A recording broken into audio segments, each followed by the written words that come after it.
साथियों, अष्टक वर्ग के प्रथम एपिसोड में हमने जाना कि अष्टक वर्ग के कुछ सेट रूल्स होते हैं, जैसे 7 ग्रह और 8वां लगन।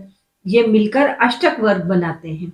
सूर्य अधिक से अधिक 48 रेखा दे सकता है, चंद्र 49 रेखाएं, मंगल 39 रेखाएं, बुध 54 रेखाएं दे सकता है, बृहस्पति 56 रेखाएं, शुक्र 52 रेखाएं, शनि 39 रेखाएं और लगन 44 रेखाएं दे सकते हैं। राम राम साथियों, कैसे हैं आप? आशा करती हूँ कि आप सभी कुशल होंगे। साथियों, मेरा नाम वीना कपिल है। ज्योतिष क्योरी चैनल पर आपका हार्दिक स्वागत करती हूँ। साथियों, अष्टक वर्ग पर एक सीरीज बना रही हूँ। यदि आपने इसके सभी एपिसोड देख लिए तो आप अष्टक वर्ग के माहिर बन जाएंगे।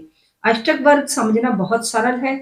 इसके द्वारा आप अपने जीवन के प्रत्येक विषय को छू सकते हैं। अभी आपने जाना कि 7 ग्रह अधिक से अधिक कितनी रेखाएं दे सकते हैं।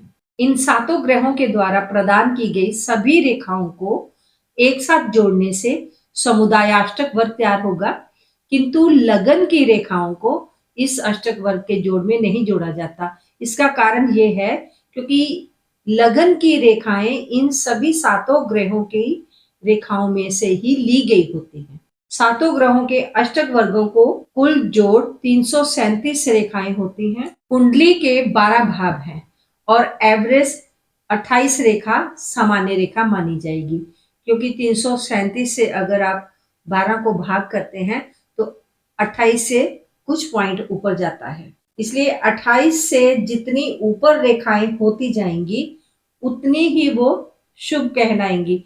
किसी भाव में अधिक से अधिक 42 रेखाएं भी मिल सकती हैं, लेकिन ऐसा बहुत रेयर होता है। किसी भाव में 25 से 27 रेखा होने से उस भाव से संबंधित कार्यों से या रिश्ते नातों से संबंधित व्यक्ति का संघर्ष थोड़ा बढ़ जाता है, अर्थात उस भाव संबंधित कारक तत्व में व्यक्ति को अधिक मेहनत करनी होगी, किंतु फिर भी अधिक पीड़ादायक नहीं होगी ये स्थिति। व्यक्ति कुछ अधिक मेहनत करने के बाद सफल हो ही जाता है।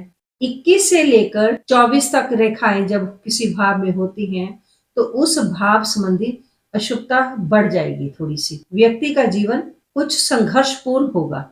यदि इससे भी कम रेखाएं रह जाए फिर तो आप स्वयं ही समझ सकते हैं कि उस भाव में जो राशि होगी उसका स्वामी कितना अधिक पीड़ित होगा। और पीड़ित ग्रह मनुष्य के जीवन में पीड़ा देने का कार्य ही करता है। अधिक रेखा किसी भी भाव के फल को बढ़ाती है और कम रेखा उस भाव के फल को घटाती है। उसमें जो राशि होती है, अधिक रेखा होने से वो राशि बलवान मानी जाती है। शुभ भाव है तो उसमें 28 से ऊपर जितनी अधिक रेखाएं मिले उतना ही बढ़िया, क्योंकि उतने ही अधिक शुभ फल मिलते जाएंगे।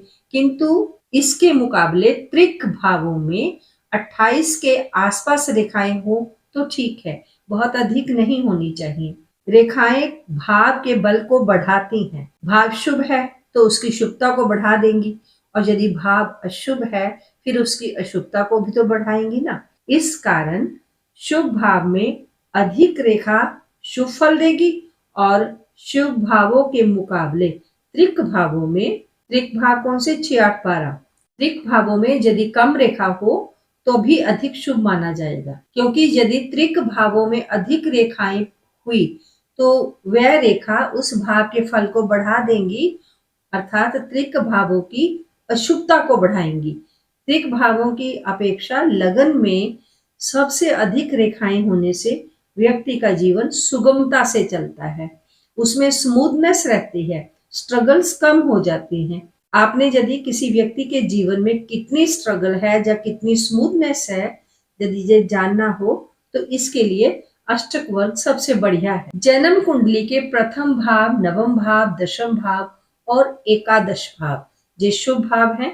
यदि इन चारों भावों में 30 से ऊपर रेखा हो तो व्यक्ति बहुत पावरफुल होता है। 6, 8, 12 भावों में या फिर नीच ग्रह शत्रु वर्गों में, पाप प्रभाव में तथा गुलिक मांदी राशिपति के साथ होकर यदि ग्रह बाधक बना हुआ है तो वह ग्रह अधिक रेखा होने से अधिक बलवान होगा, तो अधिक दुख भी तो देगा। इसलिए इन भावों या इन ग्रहों को 28 तक रेखा मिले तभी अच्छा कहा जाएगा। इसके मुकाबले लगन हमेशा मजबूत होना चाहिए।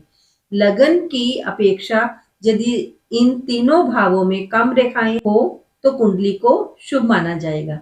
यदि लगन भाव में रेखा अधिक होगी और अष्टम भाव में लगन के मुकाबले कम रेखा हो तो व्यक्ति को कम विघ्न बाधाओं का सामना करना होगा, कम बीमारियां लगेंगी, जीवन लंबा चलेगा उसका और उसका स्वास्थ्य भी फिर अच्छा रहेगा।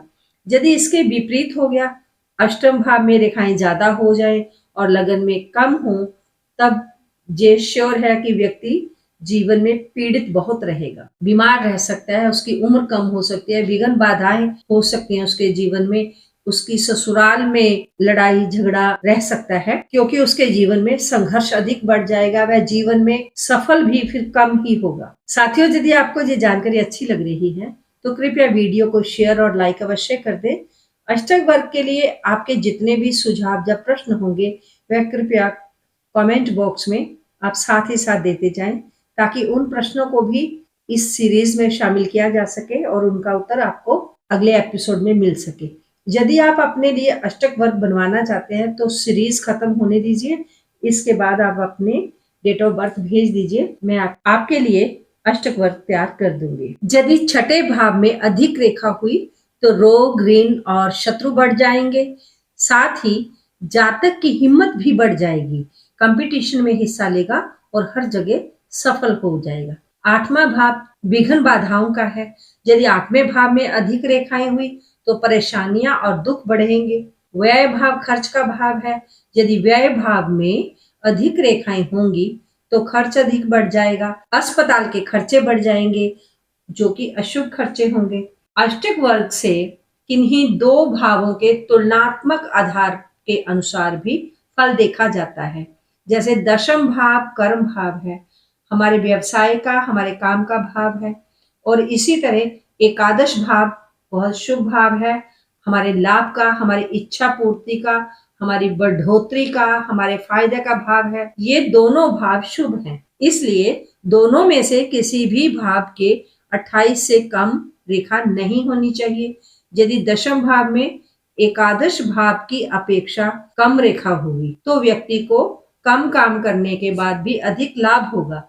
यदि इसके विपरीत हो जाए कि दशम भाव में रेखा ज्यादा हो और एकादश भाव में उससे कम हो तो व्यक्ति कार्य अधिक करेगा किंतु लाभ उसके मुकाबले उसे कुछ कम होगा। लेकिन इससे उलट एक चीज और भी तो होगी, वो ये कि यदि दशम भाव में रेखाएं ज्यादा हैं तो व्यक्ति को काम तो बेशक अधिक करना पड़ेगा लेकिन उसका मान सम्मान समाज में बहुत अधिक होगा। इसी तरह 12वां भाव जो कि खर्च का भाव है और एकादश भाव हमारे लाभ का भाव है।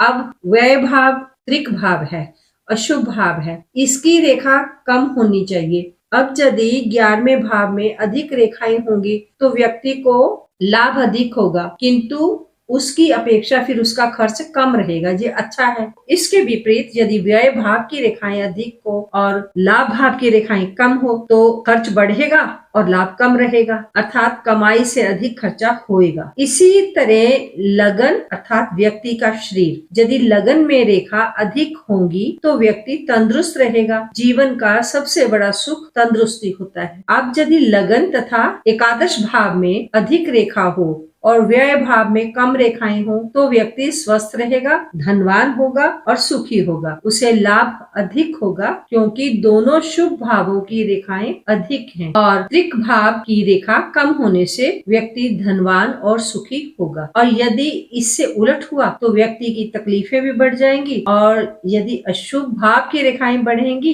तो भाव की अशुभता भी बढ़ जाएगी, अशुभता बढ़ेगी तो तकलीफें भी बढ़ेंगी। आपने अपना कीमती समय दिया उसके लिए बहुत बहुत धन्यवाद। बाकी की जानकारी कल की वीडियो में।